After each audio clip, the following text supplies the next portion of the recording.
जो ताकत फूले के पास थी, जो ताकत साहू जी महाराज के पास थी, फूले के पास कैसे ताकत थी?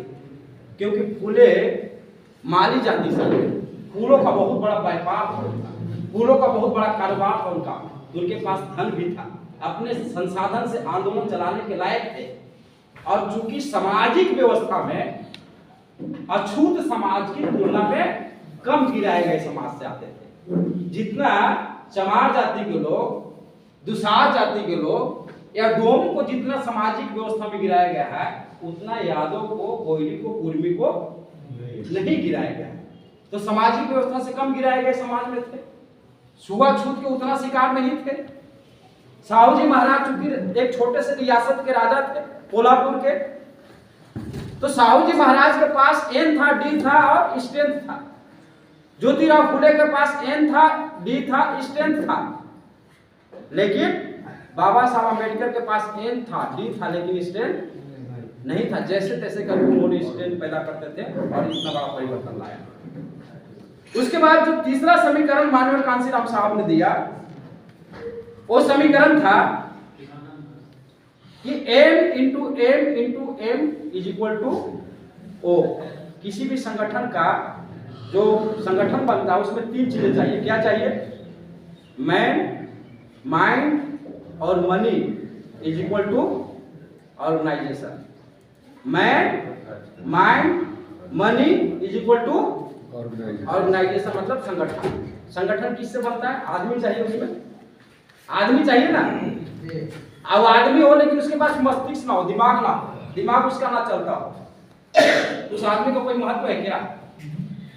आदमी के साथ साथ उसके पास दिमाग भी होनी चाहिए, उसके पास उसको आर्थिक संसाधन निर्माण करना भी आता हो, तब संगठन बनता है।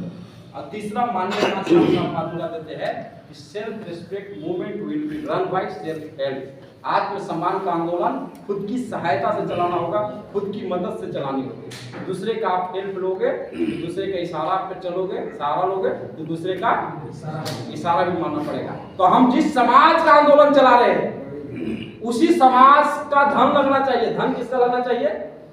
जिस समाज का आंदोलन है उसी का धन लगना चाहिए। ये तीसरा फार्मूला माननीय कांशीराम साहब ने दिया। और चौथा फार्मूला उनका कि किसी कोई भी एक्शन होता है उसका तीन पड़ाव है। There are 3 step of every action. पहला क्या है कि जैसे हम एक्शन करते हैं, अभी कोई साथी बता रहे थे ना क्या, आंदोलन, धरना, प्रदर्शन, तो जैसे हम एक्शन करते हैं, आप बता रहे थे ना कि जैसे हम एक्शन करते हैं तो तुरंत रिएक्शन होता है। नरेंद्र जी, एक्शन करने से क्या होगा? एक्शन होगा, रिएक्शन होगा, और रिएक्शन होगा तो उसका फिर क्या करना होगा? काउंटर रिएक्शन करना होगा। तो कोई भी एक्शन करने से पहले तीन पड़ाव सोचते कि जैसे एक्शन करेंगे क्या होगा? रिएक्शन होगा, और रिएक्शन होगा तो आपको क्या करना होगा?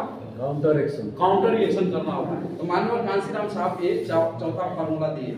और उसके बाद माननीय कांशीराम साहब बोलते हैं कि किसी भी लाइन को अगर छोटी करनी हो तो क्या करना? उस लाइन को मिटाना होगा, उससे बड़ी लाइन उसके समानांतर में खींचनी होगी। माननीय कांशीराम साहब बोलते हैं कि do not erase a line, if you make it short, draw a bigger line in front of that line, it will become short on its own. किसी भी लाइन को छोटी करने की शर्त है कि उसके समानांतर में बड़ी लाइन खींचो। ये माननीय कांशीराम साहब का पांचवा फार्मूला है।